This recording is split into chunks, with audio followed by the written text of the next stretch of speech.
আসসালামু আলাইকুম এভরিওয়ান, আশা করছি সবাই ভালো আছেন। আমাদের যে এটসেট্রা চ্যানেল থেকে আমরা ক্রিকেট সমালোচনা বা আলোচনা করে থাকি সবসময়।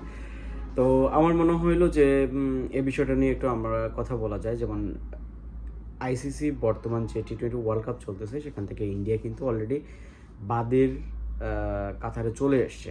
কিন্তু এটা নিয়ে অনেক জল্পনা কল্পনা চলছে যে ইন্ডিয়া যদি সামহাউ ওয়ার্ল্ড কাপ থেকে বাতিল হয়ে যায়, সেক্ষেত্রে দেখা গেল যে আইসিসি বড় ধরনের একটা লস হওয়ার সম্ভাবনা রয়েছে।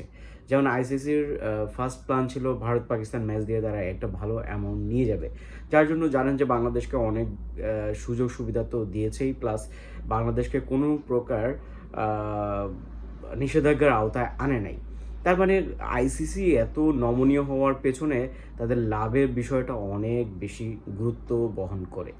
তার মানে আমরা যেটা মনে করি যে আইসিসি হয়তো ইন্ডিয়াকে সহায়তা করে বা সহযোগিতা করে, সব ব্যাপারে ইন্ডিয়াকে মানে সুযোগ সুবিধা একটু বেশি দিচ্ছে, এর প্রধান কারণ হচ্ছে ইন্ডিয়ার মাধ্যমে তাদের ইনকাম করাটা। কারণ সারা বিশ্বে আপনারা জানেন যে ইন্ডিয়ান ফ্যান্স, ক্রিকেট ফ্যান্স অনেক বেশি, এবং অন্যান্য দেশেরও থাকে। তাছাড়া আইসিসিতে ইন্ডিয়ার একটা ভালো আহ, ভালো ডোনেশন আছে। সো সব ক্ষেত্রে এই ওয়ার্ল্ড কাপেও যদি ইন্ডিয়া সামহাও সুপার 8 থেকে বাদ পড়ে যায়, তাহলে আইসিসির একটা বড় ধরনের ক্ষতির সম্মুখীন হবে। মানে পরবর্তী ম্যাচগুলোতে যে দেখা গেলো যে টিভি রেটিং নেমে যাবে বা অন্যান্য স্পন্সরশিপের ক্ষেত্রেও একটু সমস্যা হতে পারে। তো তারা সর্বোচ্চ চেষ্টা করে যে ইন্ডিয়া যেন আপনার পুরোপুরি থাকে। তো আমি একটা কমিশন সরি সো আমি আমি একটা সমীকরণ দেখেছি। ইন্ডিয়ান একজন ফ্যান, সেই সমীকরণটা হইতেছে, সরি, ইন্ডিয়ান একজন ক্রিকেট বিশ্লেষক সেই সমীকরণটা দাঁড় করাইছে। সো ওনাদের কাছে ইজি মনে হচ্ছে যে আমরা কারো উপর আসলে নির্ভরশীল হব না, এবং কারো দয়ায় আমাদের ক্রিকেট চলবে না, এবং কারো দয়ায় আমাদেরকে সেমিফাইনাল খেলতে হবে না। তো সেই সমীকরণটা আমি একটু আপনাদেরকে পড়ে শোনাই। সেই সমীকরণটা হচ্ছে, ধরে নিন ওয়েস্ট ইন্ডিজ এবং সাউথ আফ্রিকার মধ্যেকার ম্যাচটা হচ্ছে, এবং ওয়েস্ট ইন্ডিজ সেখানে 200 রান করলো এবং সাউথ আফ্রিকা সেটা 18 ওভারের ম্যাচটা জিতে নিল। তাতে সাউথ আফ্রিকার রান রেট দাঁড়াবে 2.22। হ্যাঁ, 2.22 সাউথ আফ্রিকার রান রেট দাঁড়াবে 2.22। কিংবা উল্টোটা হলে সাউথ আফ্রিকা যদি 200 রান করে এবং ওয়েস্ট ইন্ডিজ যদি 18 ওভার ম্যাচ জিতে যায়, তাহলে ওয়েস্ট ইন্ডিজের রান রেট পয়েন্ট হবে +3.28, এবং সাউথ আফ্রিকা থাকবে 1.50। এবং মেইন থিঙ্কিংটা হচ্ছে, আমরা আসি এই দুই ক্ষেত্রে আমাদের ভারতের কাজটা একদম জলের মতো পরিষ্কার। জিম্বাবুয়ের বিরুদ্ধে আমাদের 250 রানের মতো একটা বড় টার্গেট স্কোর করতে হবে। জিম্বাবুয়ের সাথে 250 করার স্বপ্ন তারা দেখছে, এবং অন্তত 150 রানের বিশাল ব্যবধানে তাদেরকে জিততে হবে। দেখেন, মেনে নিলাম যে ইন্ডিয়ার মতো ক্রিকেট টিম তারা জিম্বাবুয়ের সাথে 250 করলো না হয়, কিন্তু তাদেরকে জিততে হবে 150 রানের ব্যবধানে। এইটা কি আদৌ সম্ভব হবে? যদি ম্যাচটা সামহাউ জিম্বাবুকে যদি ব্ল্যাকমেল না করে আইসিসি। কারণ জিম্বাবু আপনারা জানেন যে একটা সময় ওই যে রায়ান বার্ল সে কিন্তু পোস্ট করেছিল যে তাদের আসলে স্পন্সরশিপই নাই, কোনো জার্সি বা কেটস অথবা কোনো কিছুই স্পন্সরশিপ নাই।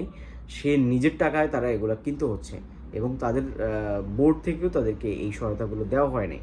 সো একটা সময় খুব ক্রাইসিসের মধ্যে দিয়ে গেছে। এখন বলতে গেলে যে সিকান্দার রাজা একাই জিম্বাবুকে টেনে নিয়ে আসছে। এখন যদি ইন্ডিয়াকে সেমিফাইনালে তুলতে হইলে জিম্বাবুয়েকে সামহাও কোনো সুযোগ সুবিধার কথা বলে আইসিসি বা অন্য কোনো স্পন্সরশিপ থেকে যদি তাদেরকে টার্গেট করা হয়, এটা আসলে বা জিম্বাবুয়ে যদি 70-80 রানে আউটও হয়ে যায়, সেটা আসলে অবাক করার কিছু থাকবে না। কারণ আপনারা যখন দেখছেন যে বাংলাদেশ ওয়ার্ল্ড কাপ বর্জন করার পরে বাংলাদেশের উপরে নিষেধাজ্ঞার কথা ছিল, কিন্তু বা আইসিসি সেটা করে নাই, বরং বাংলাদেশকে আরও বেশ কিছু সুযোগ সুবিধা দিয়ে দিছে, এবং আরেকটি বিশ্ব আসর অর্থাৎ টি-20 ওয়ার্ল্ড কাপ আয়োজনের জন্য তাদেরকে সুযোগ করে দিছে 2031 সালের মধ্যে। তো আমার কথা হচ্ছে যে যদি আইসিসি নিজের আর্থিক লাভের জন্য এত কিছু করতে পারে, তাহলে যে ইন্ডিয়াকে সেমিফাইনালে তোলার জন্য জিম্বাবুকে কোনো না কোনোভাবে সুবিধা দেওয়ার এবং ব্ল্যাকমেইলিং করাটার করতেই পারে, স্বাভাবিক, এটা কি অবিশ্বাস্য কিছু না। সো আমরা তার পরবর্তীতে মানে তাহলে সাউথ আফ্রিকা এবং ওয়েস্ট ইন্ডিজ দলকে পেছনে ফেলে দিবে। তাহলে ইন্ডিয়া হচ্ছে প্রথম দল হিসেবে সুপার এইটে প্রথম দল বা চ্যাম্পিয়ন টিম হিসেবে তারা হচ্ছে সেমিফাইনাল খেলবে। এরপর জিম্বাবুকে উড়িয়ে দেওয়ার পর আমাদের শেষ কাজ হবে সুপার এইটের অন্তিম ম্যাচে মাঠে নামা। আমাদের ঘরের মাঠে কলকাতার ইডেন গার্ডেন্সে সেই ম্যাচ ওয়েস্ট ইন্ডিজকে শুধু হারাইলেই হবে, ব্যাস, কারোর দয়া ছাড়া। তার মানে হচ্ছে আপনার জিম্বাবুয়ের ম্যাচটা আগে হবে, জিম্বাবুয়ের সাথে তারা রান রেটে আগায় থাকবে, ওয়েস্ট ইন্ডিজকে তার পরবর্তীতে হারাইলেই হয়ে যাবে। কতগুলো আসলে সমীকরণের মধ্যে দিয়ে ইন্ডিয়াকে যেতে হবে। অলমোস্ট আপনি ধরতে পারেন যে ইন্ডিয়া এই ওয়ার্ল্ড কাপ থেকে বাতিল হয়ে যাচ্ছে। কিন্তু যদি স্পেশাল আইসিসি পক্ষ থেকে বা অন্য কোনো স্পন্সরশিপের পক্ষ থেকে কোনো ব্ল্যাকমেইলিং বা কোনো নাটক না করা হয়, কোনো স্ক্রিপ্ট লেখা না হয়, তো আমরা আসলে অ্যাজ এ ক্রিকেট ফ্যান আমরা আইসিসির দিকে অথবা ক্রিকেটের দিকে একটু নজর রাখবো। অন্তত বাংলাদেশ না থাকলেও আমরা সবসময় চিন্তা করি যে ইন্ডিয়া তো আছে, ইন্ডিয়া হারলে আমরা বাংলাদেশ জেতার মতো একটা মজা সবাই কম বেশি পাই। যারা আবার ইন্ডিয়ান ফ্যানও আছে বাংলাদেশেও অনেক, আমরা অবিশ্বাসের কিছু নাই। সো অনেক ইন্ডিয়ান ফ্যান আছে যারা বাংলাদেশে চায় যে ইন্ডিয়া জিতুক, আমরাও চাই যে খেলার মাধ্যমে যেটাই হোক, আমি বিপক্ষ টিম আমি হারলে মজা পাবো, আপনি পক্ষের টিম আপনি জিতলে মজা পাবেন, এটা নর্মাল বিষয়।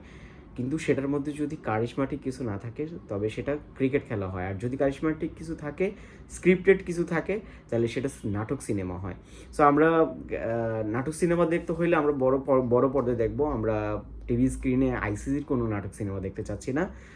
আজকের মতো এই পর্যন্ত, ভালো থাকবেন, আসসালামু আলাইকুম।